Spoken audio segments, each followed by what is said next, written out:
আমার একটা ছেলেরে আমি দীর্ঘ 4-5 বছর ধরে দেখতাম, প্রত্যেক মাহফিলে দেখছি হে সামনে বস, আমি বইলেই তারে নজরে পড়তো আমার। পরে একদিন আমি তারে ডাকছি, ডাইকে আমি বললাম তুমি কি করো?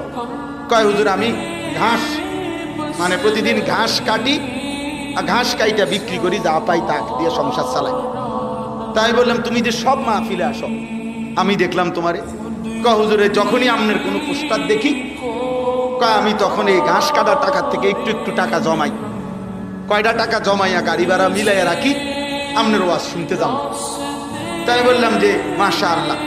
তো আমি বললাম যে তো আর কিছু কইবানি? কওদের আমার জীবনের একটা স্বপ্ন আছে, বানিয়াচং হবিগঞ্জ তার বাড়ি। আমি বললাম কি স্বপ্ন কও? আমি 10 টাকা 50 টাকা করে জমাইতেছি, আল্লাহ যদি আমারে কোনোদিন তৌফিক দেয় আমি আমনেরে আমরা এলাকায় দাওয়াত দিয়ে নিয়ে ওয়াজ করাম।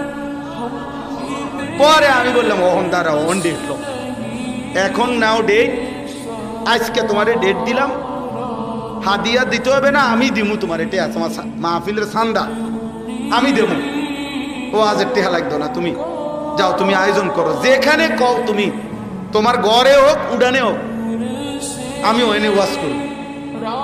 আমি বলছি আমি যাবো, ডেট দিলাম, যাও।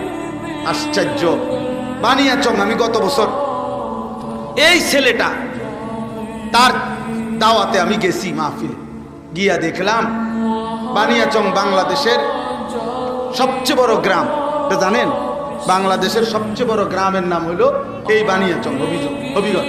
এক গ্রাম এক উপজেলা। হ্যাঁ হ্যাঁ, এটা গ্রাম একটাই, একটা উপজেলা, বুঝছেন নি হুজুর?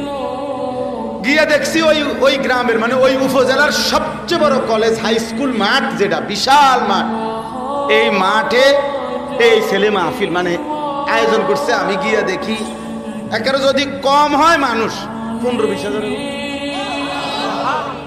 স্টেজে যদি একেবারে না হয় হুজুর 300-400 হুজুর হইব। হুজুর খেলাফত মজলিসের যিনি কেন্দ্রীয় আমির, এই যে দেওয়াল ঘড়ি মার্কার যে খেলাফত মজলিস, উনি বসা পাশে, ওনার বাড়িতে বানিয়েছে বড় বড় হুজুর সব। তাই বললাম কি রে কারবারটা কি তারে, কার মাহফিল? ক হুজুর কইছি তো আমার আইয়া এলাকা, আমার আর দৈর্য দিছে না, সব আলেম ওলামা পাবলিক মিল্লা এই মাহফিলে এত বড় বানায় ফেলছে। তাইলে দোস্ত একজন শ্রোতাকেও মানুষ দেখতে দেখতে চিনে।